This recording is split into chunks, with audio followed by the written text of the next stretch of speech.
오늘은 2023년 7월 9일 주일입니다.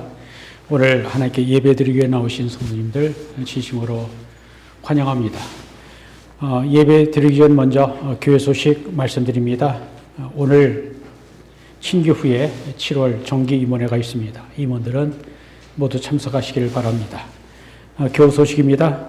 강희성 원사님 지난주에 뉴욕에 사시는 아들 집에 가셨다가 어제 돌아오셨고요. 나빈용 원사님 부부가 지난주에 돌아오셨습니다. 황옥본 집사님이 이번 주에 여행 중이시고요. 그리고 이번 주일부터 전혜경 집사님이 한 2주 반 동안 하와이 여행을 하십니다. 건강 때문에 고생하시는 분들을 위해서 계속 기도해 주시길 바랍니다. 야드세일 9월달에 있는 거 기억하시고 또 도와주시길 바랍니다. 잠시 일어나 주시고요. 제가 하나님 말씀 시편 103편 다윗의 시 가운데 1절로 5절까지 읽어드립니다. 내 영혼아 여호와를 송축하라. 내 속에 있는 것들아 다 그의 거룩한 이름을 송축하라. 내 영혼아 여호와를 송축하며 그의 모든 은택을 잊지 말지어다. 그가 내 모든 죄악을 사하시며 내 모든 병을 고치시며 내 생명을 파멸에서 속량하시고 인자와 긍휼로 관을 씌우시며 좋은 것으로 네 소원을 만족하게 하사 네 청춘을 독수리같이 새롭게 하시는도다. 아멘.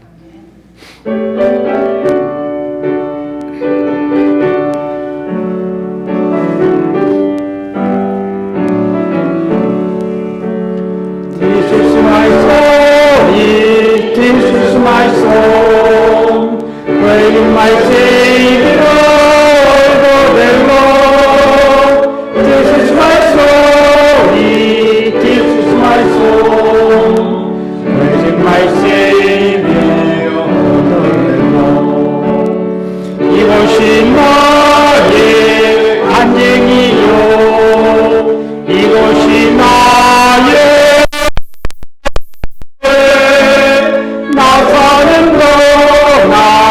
끊임없이 구주를 찬송하리로다.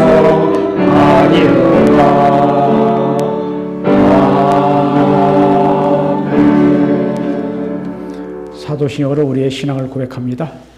전능하사 천지를 만드신 하나님 아버지를 내가 믿사오며 그 외아들 우리 주 예수 그리스도를 믿사오니 이는 성령으로 잉태하사 동정녀 마리아에게 나시고 본디오 빌라도에게 고난을 받으사 십자가에 못 박혀 죽으시고 장사한 지 사흘 만에 죽은 자 가운데서 다시 살아나시며 하늘에 오르사 전능하신 하나님 우편에 앉아 계시다가 저에서 산 자와 죽은 자를 심판하러 오시리라. 성령을 믿사오며 거룩한 공예와 성도가 서로 교통하는 것과 죄를 사하여 주시는 것과 몸이 다시 사는 것과 영원히 사는 것을 믿사옵나이다. 아멘. 다 자리에 앉으셔서 하나님께 찬양드립니다. 할렐루야. 오늘도 우리에게 향하신 하나님의 그 신실하신 크신 사랑에 감사드립니다. 이 시간 우리의 옆에 가운데 이렇게 성령으로 인도하신 하나님 높여드리며 다 함께 주님께 찬양드리겠습니다.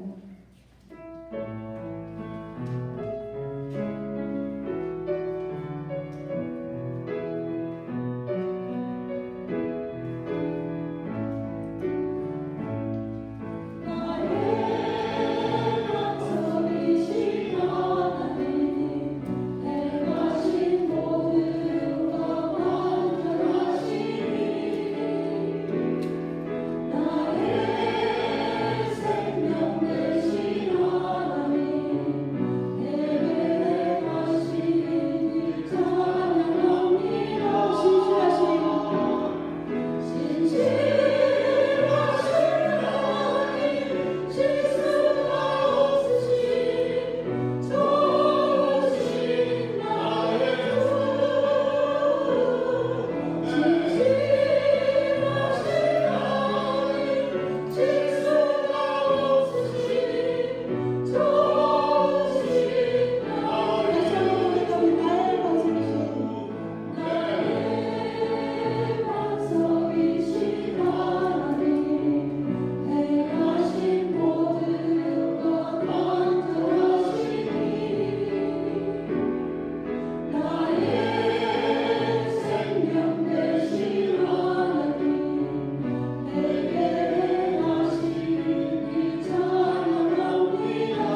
우리를 사랑하신 하나님,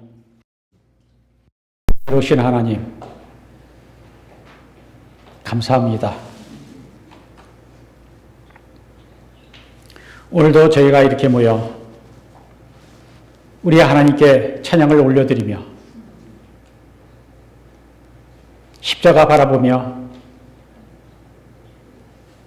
주님이 하나님의 아들, 독생하신 아들 예수 그리스도를 십자가에 내어주기까지 우리를 사랑하신 그 주님의 사랑 찬송합니다. 아멘. 감사합니다. 아멘. 주님의 은혜가 아니면 살 수 없는 우리, 주여. 주님 우리를 이렇게까지 사랑해 주심을 감사합니다. 아멘. 금년 한 해 2023년도 어느새 하반부입니다. 이제 본격적인 여름이 시작이 되는데 주의 백성들을 지켜주신 것 감사합니다. 아멘. 병으로 고생하시는 분들 기억해 주시고 주여. 마음이 답답하고 어려우신 분들 또한 위로하시며 힘들어하는 분들 주께서 또한 지켜주셔서 주여. 주님의 사랑 가운데 거할 수 있도록 늘 인도해 주시기를 원합니다. 아멘. 우리를 아시고 우리의 머리털 한 끝까지 다 세고 계시며 우리를 향해서 너희는 참새보다 더 귀하니라 말씀하시고 상할 때도 꺾지 아니하시고 꺼져가는 등불도 끄지 아니하시기를 주 안에서 승리하기까지 온전히 다시 세워지기까지 우리를 붙들어 주시는 그 주님의 보이지 않는 손길을 우리의 믿음의 눈으로 볼 수 있는 눈을 열어 주옵소서. 그래서 우리의 찬송이 주님의 보좌 앞에 향기로 향기가 되어 주님이 받으실 만한 찬송이요 예배가 되도록 우리를 인도하소서. 오늘 이 자리에 성부 성자 성령 하나님이 임재하시고 우리의 마음을 다스려 주시며 만져주시고 또 만나주시고 주의 얼굴빛을 비춰주셔서 빛 가운데 거하는 것이 얼마나 복되고 행복한 일인지 알 수 있는 우리가 되도록 인도하소서. 아멘. 주님, 여름철이 되어서 많은 분들이 여행 중입니다. 여행을 할 때 땅만 바라보지 아니하고 하늘 바라보게 하시고 하늘의 하나님이 다 알고 계시고 지켜주시고 또 보호하시는 것을 믿게 하시며 내가 가는 발걸음인 것 같지만 그 발걸음도 주 안에 행하는 일임을 고백하면서 주님과 동행하는 여행길이 되도록 주께서 인도하시옵소서. 아멘. 언제 어느 곳에 있든지 예수님의 이름, 하나님의 이름 부르며 하나님의 이름을 높여드리는 예배자로 세워주시길 원합니다. 마음에는 원이로 돼 육신이 연약해서 예배당에 나오지 못하는 주의 백성들 그 마음을 위로하시고 있는 저수에서 예수 이름을 부르게 해 주옵소서. 아멘. 주님, 온 땅의 주에 세우신 주님의 교회가 주를 찬송케 하시고 주님의 나라, 주님의 의의, 주님의 뜻을 구하면서 주의 말씀을 듣고 말씀대로 살고자 하는 고백과 결단이 있는 예배들이 되도록 주께서 축복해 주옵소서. 아멘. 선교사님들 기억하시고 자신의 안위보다 하나님의 예수님의 복음을 전하기 위해 자신의 것 내려놓고 주님이 가라고 하신 대로 떠났던 자들 주께서 그 손 꼭 붙잡아 주시고 인도하시며 도우셔서 주님의 뜻을 이루어드리는 저들 되도록 축복해 주옵소서. 아멘. 주님, 오늘 예배가 우리 주님 앞에 온전히 드려지는 산 예배 되기를 원합니다. 세상 본받지 아니하고 하나님 말씀 받아서 하나님 백성으로 하나님 백성답게 하나님을 섬기며 이웃을 사랑하며 살아가는 우리가 되도록 만들어주시고 축복해 주옵소서. 아멘. 주님, 찬양팀의 찬양을 주께서 받으신 줄 믿습니다. 우리의 찬양을 받은 줄 믿습니다. 아멘. 주님, 보이는 곳, 보이지 않는 곳에서 수고하는 손길을 주께서 그 마음을 또한 만져주시며 주께서 축복해 주옵소서. 아멘. 주님, 이 교회 앞길을 인도하시고 이 교회 연로한들 뿐만 아니라 젊은이들, 청년들, 아이들이 있는 교회가 되게 하시고 말씀을 가르치는 교회, 찬양하는 교회, 기도하는 교회가 되어서 우리의 세대를 이어 다음 세대도 하나님을 섬기고 주님이 오실 때까지 주님이 맡기신 일을 잘 감당하는 주님의 교회가 하나님의 교회가 되도록 축복해 주옵소서. 아멘. 주님, 이제 예배 시작입니다. 시종을 주님께 의탁하오니 주께서 함께 하시고 주께서 말씀하시며 주님 홀로 영광 받으시옵소서. 아멘. 우리에게 기쁨을 허락해 주옵소서. 그래서 세상을 이길 만한 믿음, 그 믿음 주셔서 주님 의지하고 나아가는 가운데 주님의 성령님의 인도하심 도우심을 알고 고백하고 감사하고 찬양하는 우리가 되도록 인도하소서. 예수 그리스도 이름으로 기도합니다. 아멘.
로마서 말씀 읽겠습니다.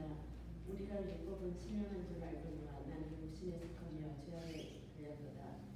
내가 행하는 것은 내가 알지 못하노니 곧 내가 원하는 것을 행하지 아니하고 도리어 행하는 것을 행합니다. 만일 내가 원하지 아니하는 그것을 행하면 내가 이로써 율법이 선한 것을 시인하노니 이제는 그것을 행하는 자가 내가 아니요 내 속에 거하는지니라.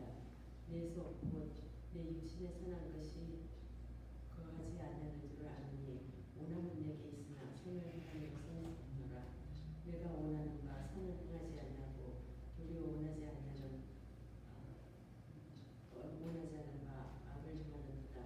만일 내가 원하지 않는 그것을 하면 이를 행하는 자는 내가 아니요 내 속에 거하는지니라. 그러므로 내가 한 법을 깨달았느니 곧 선을 행하기 원하는 나에게 악이 함께 있는 것이로다. 내 속사람으로는 하나님의 법을 증거하되 내 지체 속에서 한 다른 법이 내 마음에 복과 싸워 내 지체 속에 있는 죄의 법으로 나를 사로잡는 것을 본도다.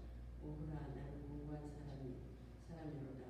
이 사망의 몸에서 누가 나를 건져내랴. 우리 주 예수 그리스도로 말미암아 하나님께 감사하리로다. 그런즉 내 자신의 마음으로는 하나님의 법을 육신으로는 죄의 법을 섬기노라. 아멘. 하나님의 말씀입니다. 할렐루야. 아멘. 오늘 주님의 날 이 주일 아침에 하나님께 예배드리게 나오신 여러분들에게 하나님 우리 아버지와 주 예수 그리스도로부터 우리와 평강 있기를 바랍니다. 종교개혁자 마르틴 루터는 복음의 진리를 깨닫기 전에는 수도원에서 생활했습니다. 가톨릭 교회는 고해 성사라고 하는 것이 있습니다. 신자가 신부 앞에서 자신의 죄를 고백하면 신부는 신자가 고백한 죄를 용서해 주는 것이 고해 성사입니다. 마르틴 루터는 최선을 다해 고해 성사를 하고 자신의 죄가 용서받기를 원했습니다. 루터는 악한 생각이 들 때마다 신부에게 가서 고해 성사를 했고 용서받고 돌아온 후에도 또 다른 악한 생각이 들면 그때마다 다시 신부에게 가서 자신의 죄를 고백했습니다. 어떤 날은 하루에 너댓 번 고해 성사를 했다고 합니다. 세상과 격리된 수도원에서 경건한 생활을 추구했던 사람이 무슨 죄가 그렇게 많았을까요? 그것은 루터가 죄가 많아서가 아니라 그가 죄에 대해서 민감했기 때문입니다. 그가 죄를 지을 때마다 그는 죄를 고백하지 않으면 견딜 수가 없었습니다. 그래서 그는 마음속으로 죄를 지을 때마다 자신의 연약함을 괴로워했던 것입니다. 이러한 루터의 연약함과 괴로움은 루터에게만 고통이었을까요? 루터의 고해 성사를 듣는 신부에게도 고통이었습니다. 그래서 당시 신부들은 루터의 고해 성사를 받지 않으려고 서로 미루었다라고 합니다. 어떤 신부는 루터가 고해 성사를 하는 중에 자기 자리에서 일어나 욕하고 떠났다고 합니다. 루터 때문에 감당해야 하는 피곤함 때문이었습니다. 고해 성사에 루터와 같은 단골이 없었습니다. 하루에도 몇 번씩 찾아올 때도 있었고 와서 고백하는 죄를 들어보면 대부분 사소한 것들 뿐이었습니다. 어떤 때는 몇 시간씩 앉아서 죄를 고백하는데 루터가 와서 고해 성사를 하고 난 후에 그 신부는 다른 신부에 가서 오늘 루터가 고해 성사하고 갔습니다 라고 고해 성사를 해야 했습니다. 죄를 고백하는 루터나 그의 고백을 듣는 신부나 모두가 다 연약한 죄인입니다. 그런 방법으로는 완전히 죄를 해결할 수 없기 때문에 생기는 고통이었습니다. 비록 루터가 자신의 죄에 대해 지나치게 민감하게 반응한 면이 있지만 죄를 대하는 루터의 태도는 오늘 우리에게 도전이 됩니다. 우리가 예수님 믿고 구원받았고 우리의 모든 죄가 용서받았다는 사실을 강조하다 보면 우리는 우리 일생생활에서 반복되는 죄를 가볍게 여기고 그냥 넘길 때가 많습니다. 내 생각과 내 기준으로 죄를 죄로 여기지 않는 것입니다. 하지만 우리의 크고 작은 모든 죄는 하나님을 거역한 것이고 죄에 대한 판단과 심판은 거룩하신 하나님이 하십니다. 그래서 우리는 죄에 대해서 좀 더 솔직하고 민감해질 필요가 있습니다. 오늘 본문에서 자신의 연약함과 죄를 고백하는 사도 바울의 진솔한 태도는 우리에게 도전과 위로가 됩니다. 위대한 사도 바울도 연약한 면이 있었구나. 그러나 그는 하나님과 사람 앞에서 정말 솔직하고 정직했구나 하는 감동과 위로를 받게 되는 것입니다. 가면 쓰고 부끄러운 자신을 꾸미고 가리는 것이 아니라 나도 죄인이요 라고 고백하는 것이 우리 신앙인의 기본 자세구나 라는 건 말입니다. 사실 바울은 그의 인생 말년에 젊은 동역자 디모데에게 쓴 편지에서 죄인 중에 내가 괴수라고 고백했습니다. 바울은 주 57년경 고린도에서 오늘 본문이 포함된 편지 로마서를 쓰고 있었습니다. 사도 바울은 이미 1차, 2차, 3차 선교 여행을 끝내고 예루살렘으로 돌아가는 길이었습니다. 그런데 잠시 고린도에 머물고 있던 중에 로마에 있는 그리스도인들에게 기독교의 부흥이 무엇인지를 설명하기 위하여 이 편지 로마서를 썼던 것입니다. 바울은 기독교의 기본 진리 중에 하나인 오직 믿음으로 구원을 받는다라고 하는 이신칭의의 교리를 정리해 주려고 로마서를 쓰고 있었습니다. 로마서 3장 28절 그러므로 사람이 의롭다 하심을 얻는 것은 율법의 행위에 있지 않고 믿음으로 되는 줄 우리가 인정하노라. 5장 1절 그러므로 우리가 믿음으로 의롭다 하심을 받았으니 우리 주 예수 그리스도로 말미암아 하나님과 화평을 누리자. 이 구절은 로마서 전체의 핵심적인 구절입니다. 그리고 바울이 7장 서두에서 율법으로부터 자유에 대해 설명을 하다가 갑자기 화두를 바꾸어 아직 미완성인 자신의 부끄러운 내면을 드러내면서 자신 안에 있는 내적 갈등을 고백하고 있습니다. 7장 14절입니다. 우리가 율법은 신령한 줄 알거니와 나는 육신에 속하여 죄 아래 팔렸도다. 10년간 1차, 2차, 3차 선교여행 했고 또 수많은 사람들 전도해서 구원받게 했는데 이러한 사도 바울의 말이 맞는가? 여기 나라고 하는 사람이 정말 사도 바울인가라고 하는 의문이 들게 됩니다. 다메섹 도상에서 부활하신 예수님을 만난 후 바울은 복음을 전하는 전도자로 살기 위해서 자신의 모든 것 내려놓고 고생도 많이 했고 억울하게 매도 맞았고 감옥에 갇히기도 하면서 산전수전 다 겪은 대사도 바울이 한 고백이라고 하는 도무지 믿기 힘들 정도로 바울은 자신의 연약함에 솔직하게 고백하고 있는 것입니다. 14절에 나는 육신에 속하여 죄 아래 팔렸도다. 이 말은 바울이 예수 그리스도를 만나기 전 회심하기 이전의 기억이라고 어떤 학자들은 주장합니다. 그러나 오늘을 보면 14절은 현재 시제를 사용합니다. 사도 바울이 회심하기 전에 과거를 말하고 있는 것이 아니라 지금 현재 내면의 갈등을 진솔하게 고백하고 있는 것입니다. 바울은 복음을 전하기 위해 열심히 살았고 지금도 살고 있고 죄의 문제에 대해서 심각하게 고민하는 그의 내적 갈등을 엿볼 수 있습니다. 바울이 회심한 그리스도인인 것은 맞지만 스스로의 힘으로는 율법을 온전히 지킬 수 없는 연약한 죄인임을 드러내고 있습니다. 이러한 바울의 고민은 자신의 이중성을 고백한 것입니다.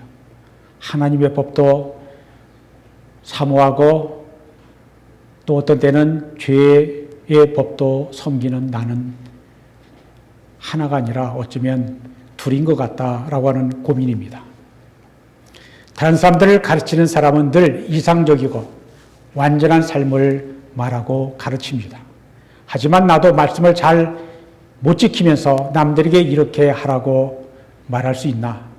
이상과 현실의 간격이 너무나 커서 어떤 경우는 가르치는 사람, 설교하는 사람 스스로 좌절하게 만들기도 합니다. 하나님의 말씀을 전하는 설교, 헬라어로 케리그마라고 하는데 하나님이 주신 권위로 하나님의 말씀을 대언한다라고 하는 뜻으로 신약성경에 나오는 단어 케리그마입니다. 하나님의 말씀을 전하는 설교는 설교자의 말, 사람의 말이 아니라 하나님의 말씀이므로 여러분들만 들으라고 하는 것이 아니라 하나님의 말씀을 대언하는 설교자도 들어야 합니다. 그렇지 않고 설교자가 실천하는 것만을 말한다면 그 내용이 얼마나 협소하고 좁아질까요? 이러한 고민은 설교하는 사람의 운명 같습니다. 어떤 사람들은 그러한 설교자를 비판합니다. 설교하는 것과 실제 삶은 너무나 다른 이중인격자 같다. 그런 말 들으면 맥이 풀리고 자신이 없어집니다. 바울의 고민이 바로 그런 것 아니었을까 추측해 봅니다. 그가 다메섹 도상에서 예수 그리스도를 만난 후에는 그의 삶의 목적과 방향은 완전히 달라졌습니다. 예수님을 핍박하던 자에서 예수님의 십자가와 부활을 증언하는 복음 전도자로 바뀌었습니다. 기적적으로 구원을 받은 감격과 복음의 진리를 깨달은 기쁨과 열정을 혼자 감당할 수 없어서 그는 사명감을 갖고 가는 곳마다 목숨을 걸고 복음을 전했습니다. 복음을 전할 때 하나님의 말씀을 가르치는 기쁨도 있었고 구원을 받는 사람들이 많아지는 보람과 결실도 있었습니다. 그런데 한편으로 자신이 말하는 것과 실제 자기의 삶을 들여다보면 일치하지 않는 점들도 있었습니다. 그래서 나는 누구인가? 나는 정말 하나님이 원하시는 삶을 살고 싶은데 번번이 하나님의 말씀과 반대되는 삶을 살기도 한다. 왜 그럴까? 가만히 생각해 보니 내 마음속에 악이 숨어 있다가 하나님의 뜻을 행하려고 하는 나를 붙잡아서 못하게 하더라는 것입니다. 실제로 사도행전 15장 36절로 40절을 보면 바울이 마가 요한, 마가복음을 기록한 마가를 제2차 전도 여행에 동참시키는 문제로 바나바와 심하게 다투고 다시 화해한 것이 아니라 결국 서로 갈라져서 전도 여행을 따로 갈 정도로 바울은 남의 잘못을 너그럽게 용서하지 못하는 점이 있었습니다. 바울이 너무 엄격하고 강했던 것입니다. 그러나 나중에 바울은 마가를 신뢰할 만한 제자로 인정하게 됩니다. 바울이 바나바와 심하게 다투고 갈라선 것은 바울 자신의 부족 때문이라고 나중에 어쩌면 인정했을 것 같습니다. 본문 15절로 17절에 내가 행하는 것을 내가 알지 못하노니 곧 내가 원하는 것은 행하지 아니하고 도리어 미워하는 것을 행함이라. 만일 내가 원하지 아니하는 것을 그것을 행하면 내가 이로써 율법이 선한 것을 시인하노니 이제는 그것을 행하는 자가 내가 아니요 내 속에 거하는 죄니라 라고 했습니다. 사도 바울은 예수님을 만난 거듭난 자였지만 자신 안에 여전히 죄가 자신을 괴롭히고 있음을 고백합니다. 이런 말이 있죠. 내 속에는 내가 너무나 많아. 그렇습니다. 하나님의 신실한 사람, 신실한 종 바울도 있고 악을 행하며 죄를 짓는 바울도 있더란 것입니다. 그리스도인으로 산다는 게 참 힘들구나 라고 하는 탄식입니다.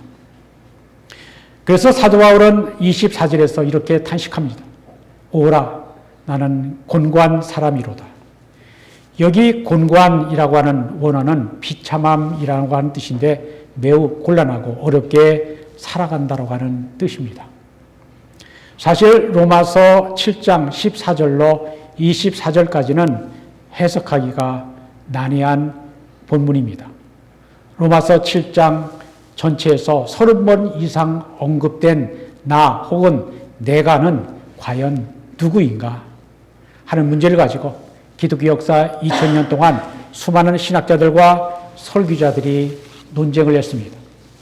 본문에 나오는 나는 누구인가? 본문에 등장하는 나는 신자인가 불신자인가? 다시 말하면 바울이 예수님을 만나기 전 거듭나기 전의 사울의 모습인가? 아니면 예수님을 만나 거듭났음에도 불구하고 여전히 죄를 짓고 있는 바울의 모습인가 하는 것입니다. 전통적인 해석은 나는 예수님을 믿고 거듭난 신자이지만 내적 갈등을 겪을 수밖에 없는 바울과 우리 모든 그리스도인들을 가리킨다라고 봅니다. 그러나 전통적인 해석을 반대하는 사람들은 본문에 등장하는 나는 불신자라고 해석합니다. 전통적인 입장은 오늘 본문의 나는 이미 예수님을 영접한 신자이지 불신자가 아니라는 겁니다.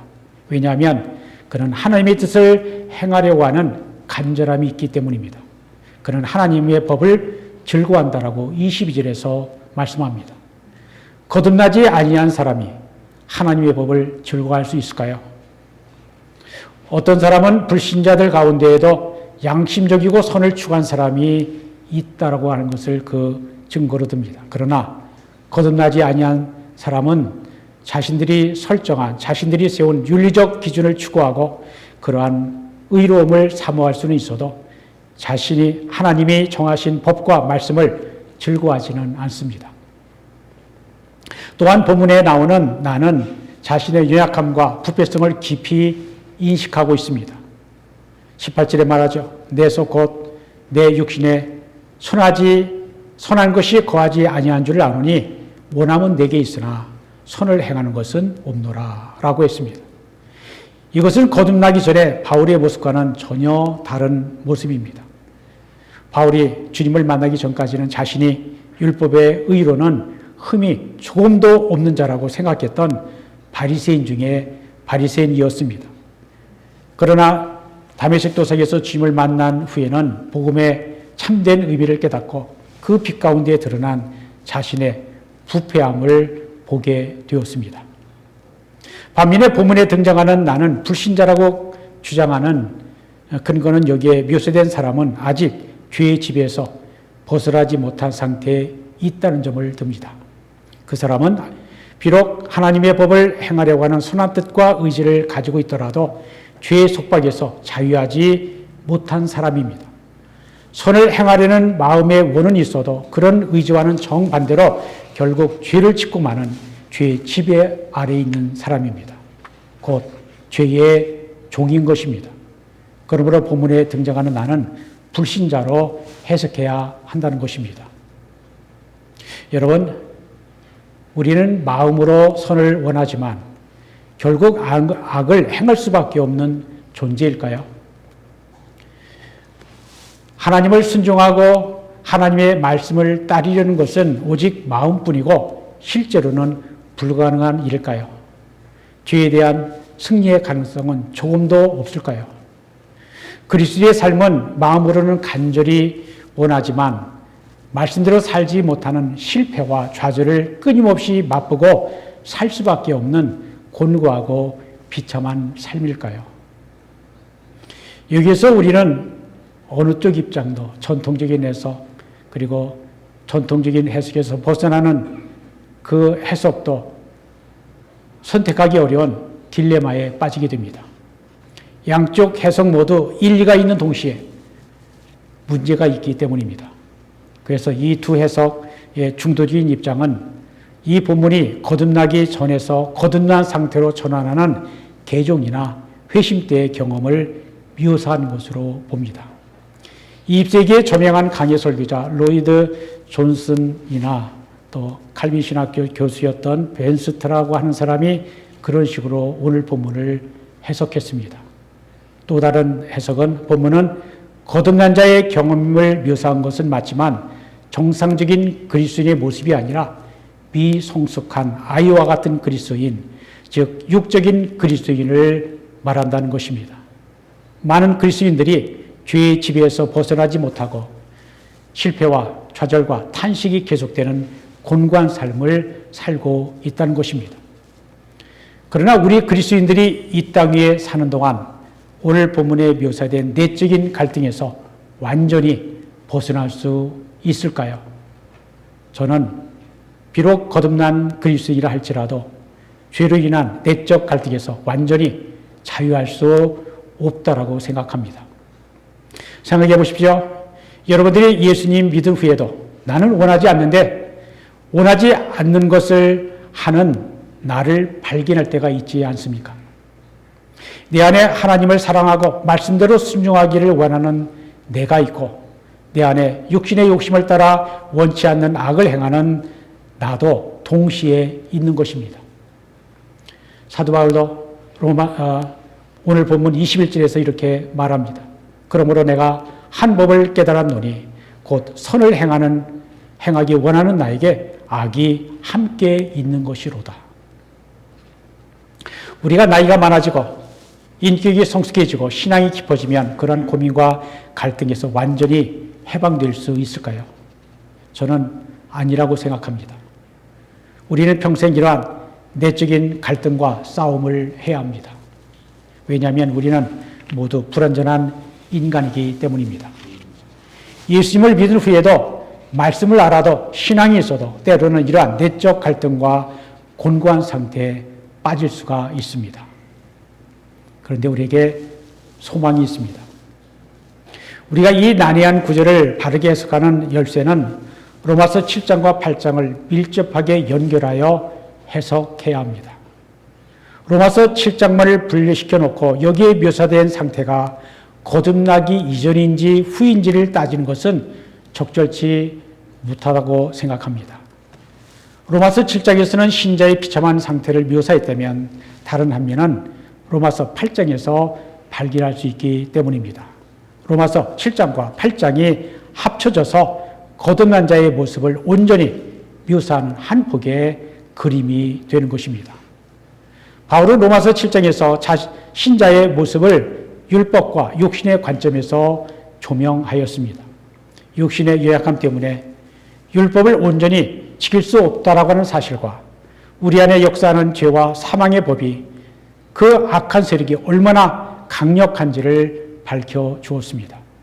8장에서는 신자 안에 내주하시는 성령의 관점에서 생명의 성령의 법이 어떻게 죄와 사망의 법에서 우리를 자유하고 해방하여 육신의 약함의 문제를 해결하고 율법의 요구를 지킬 수 있게 하는지를 설명해 줍니다.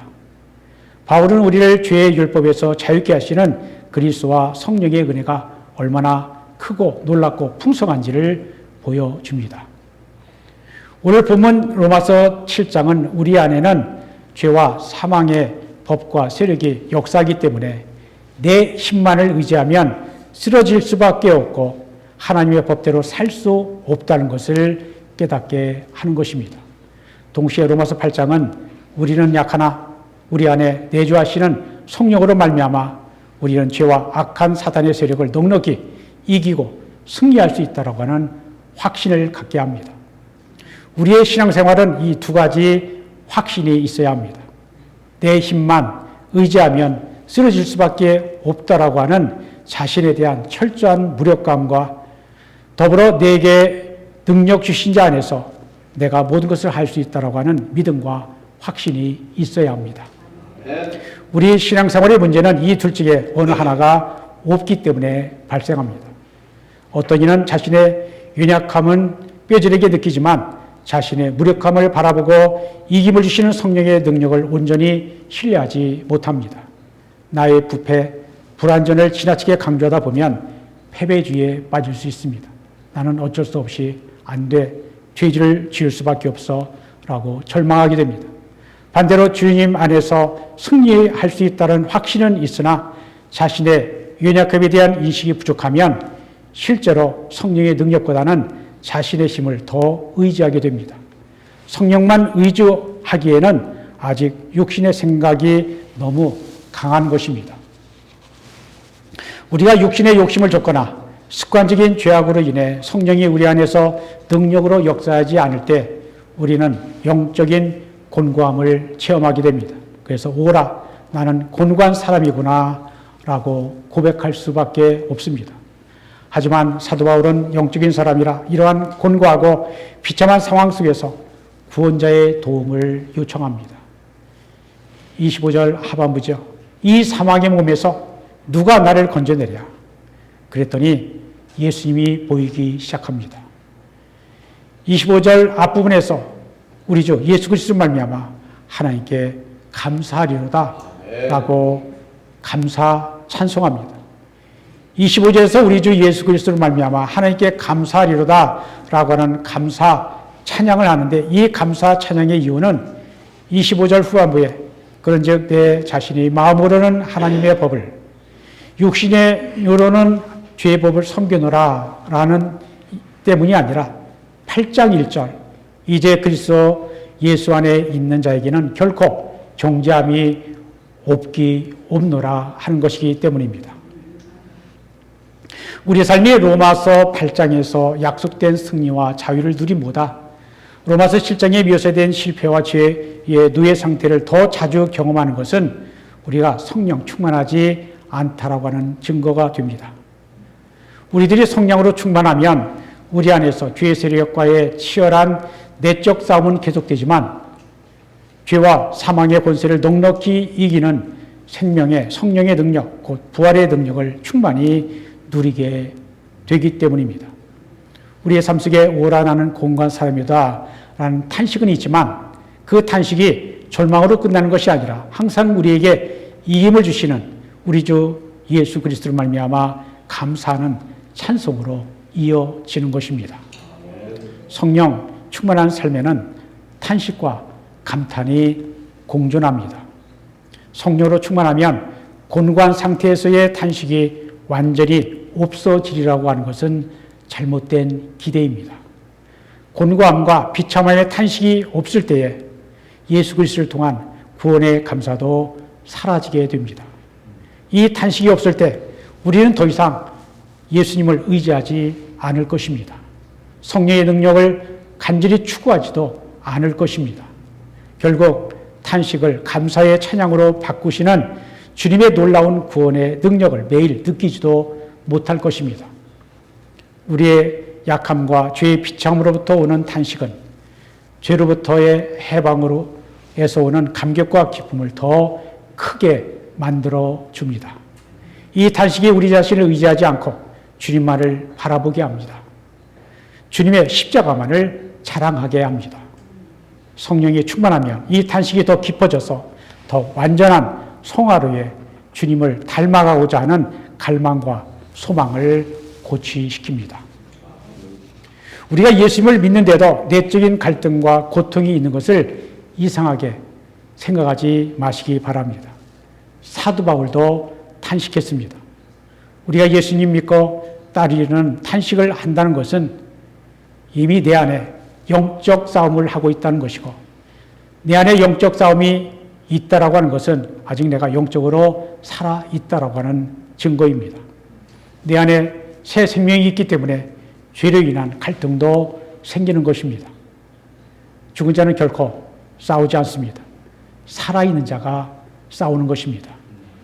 우리가 예수님을 믿고 새 생명을 얻었기 때문에 우리에게 영적인 싸움이 있고 영적 갈등이 있습니다. 내면의 죄와 싸우는 일은 우리가 죽는 날까지 평생 해야 되는 일입니다. 로마서 7장에 나오는 나는 성화의 과정 속에서 성장의 진통을 경험하며 갈등하는 바울이면서 오늘 우리 모두의 모습입니다. 우리는 곤고한 사람들입니다. 비참한 사람들입니다. 그래서 우리는 우리를 십자가에서 구원하신 예수님을 의지하는 것입니다. 예수 그리스도 안에 있는 것이 구원과 승리의 길입니다. 예수님을 바라보는 것이 우리를 곤고하고 비참한 상태에서 구원하시는 하나님의 긍휼과 은혜를 발견하는 길입니다. 우리 주 예수 그리스도를 말미암아 하나님께 항상 감사하시기 바랍니다. 아멘. 우리에게 이 힘을 주시는 성부, 성자, 성령 하나님의 구원의 은혜에 감사하시기 바랍니다. 아멘.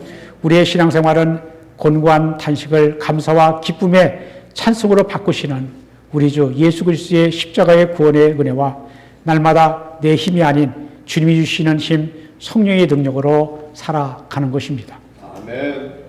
우리 모두 죄와 싸우며 성화되어 가지만 죄로 인하여 넘어져도 다시 일어나 또 싸우며 나아가시기를 바랍니다. 아멘. 우리가 때로는 죄로 말미암아 넘어져도 결국에는 승리하도록 도우실 우리 예수님께 감사하는 저와 여러분들 되시기를 주님의 이름으로 축원드립니다. 아멘. 기도합니다.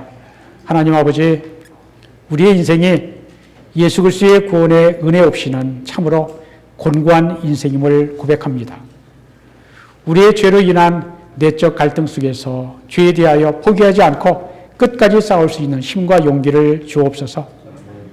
우리가 곤고한 인생을 살아갈 때에 예수님께서 우리를 구원하시기 위해 짊어지셨던 십자가를 생각하며 진정한 생명의 길, 구원의 복음을 감사하게 하옵소서. 오늘도 나 자신을 바라보고 실망될 때마다 주님 때문에 기뻐하고 구원의 은혜에 감사, 찬송하게 하옵소서. 예수님의 이름으로 기도드립니다. 아멘. 찬송가 304장 함께 찬송합니다.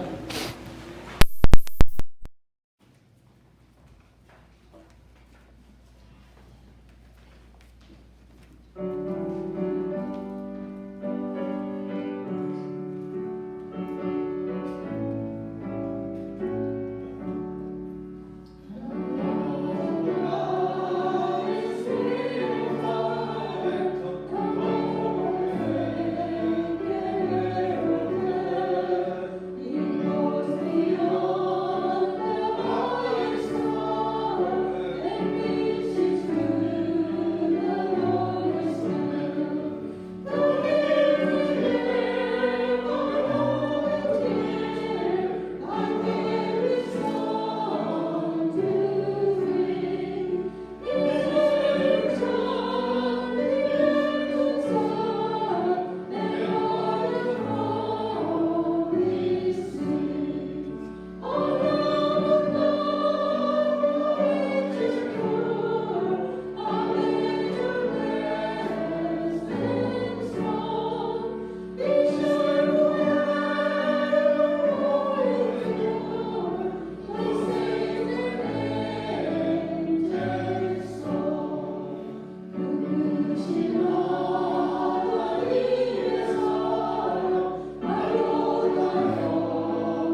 서 부르시고 제가 봉헌 기도와 축도함으로 예배 마칩니다.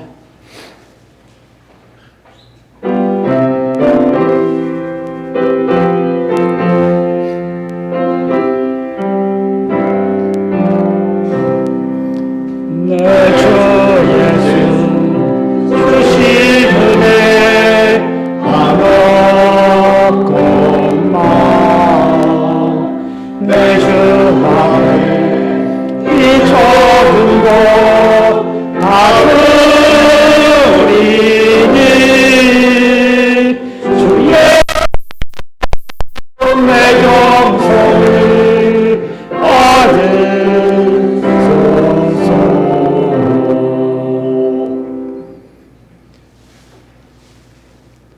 Everything in heaven and earth comes from your Lord. We give you only what is yours. May you be praised forever and ever. 하나님 아버지 감사합니다. 오늘도 예배하게 하시고 하나님이 하나님이신 것, 하나님이 우리를 극진히 사랑하셔서 독생하신 그 아들을 이 세상에 보내주시고 우리 대신 십자가에 죄로 인한 저주를 대신 받게 하시고 우리를 구원하신 그 하나님의 놀라운 사랑과 은혜, 구원을 감사합니다. 주님의 은혜가 아니면 살 수 없는 우리를 말씀을 듣게 하시고 말씀 속에서 깨달음을 주시고 신앙의 결단을 하게 하신 거 감사합니다. 아멘. 우리와 같은 곤고한 자를 구원하시는 예수 그리스도, 그 예수 그리스도를 통하여 하나님께 감사하게 하신 것도 감사합니다. 오직 믿음으로 구원받는다고 하는 진리를 바울이 깨달았고 그것을 쓰는 중에도 자신을 바라보며 탄식했는데 탄식이 탄식으로 끝나지 않고 감사천성으로 바꾸시는 그 하나님의 은혜, 성령의 인도하심, 깨닫게 하심, 알게 하심, 정말 감사합니다. 우리에게도 이러한 믿음과 이러한 은혜를 주옵소서. 그래서 주님, 늘 주님을 바라게 하시고 십자가 붙들고 우리도 승리할 수 있도록 도와주시길 원합니다. 그래서 한탄이 아닌 찬송, 감사의 삶이 되도록 우리를 늘 인도하여 주옵소서. 성령님이 이끌어 주시옵소서. 주님, 지난 한 주간도 되돌아보면 주님의 은혜 아니었던 것 하나도 없음을 고백합니다. 주님의 은혜가 있었기에 오늘 우리가 있고 이렇게 예배 드린 줄 믿습니다. 우리를 도우신 하나님, 감사, 찬송, 영광 받으시옵소서. 아멘. 주님의 그 사랑, 그 은혜 감사해서 예물을 드립니다. 우리의 감사는 이 물질의 예물보다 훨씬 큽니다. 우리의 사랑도, 정성도, 마음도 다 받으시옵소서. 그래서 주님, 우리가 이 세상에서 소유하고 누리는 모든 것이 하나님께로부터 온 것임을 고백하는 가운데 주님의 뜻대로 인생을 살고 말씀대로 살고 그래서 주님 앞에 섰을 때 부끄럽지 않은 우리 되도록 도와주옵소서. 아멘. 주님, 주님 앞에 드리지 모든 것들을 기쁘게 받아주시고 귀하게 사용하여 주옵소서. 아멘. 주님의 나라가 이 땅에 전파되는데, 복음이 전파되는데 주님의 교회가 세워지고 또 복음의 전파 일을 하는데 모든 것들이 사용되도록 인도하시옵소서. 아멘. 이 교회와 주의 백성들의 앞길을 인도하시옵소서. 돌아오는 한 주간도 주님 동행해 주시고 성령님이 이끌어 주시옵소서. 예수 그리스도 이름으로 축복하며 기도합니다. 아멘. 아멘. 이제는 우리 주 예수 그리스도의 은혜와 하나님 아버지의 크신 사랑과 성령의 교통하심이 나같이 곤고한 자를 구원하시는 예수님 감사 찬송 받으시옵소서. 성령님 인도하시옵소서. 고백하며 세상에 나가는 주의 사랑하는 백성들 위해 이제부터 영원토록 함께 하시기를 간절히 축원합니다. 아멘. The Lord bless you and keep you. The Lord make His face shine upon you and be gracious to you. the Lord turn his face toward you and give you peace. Amen.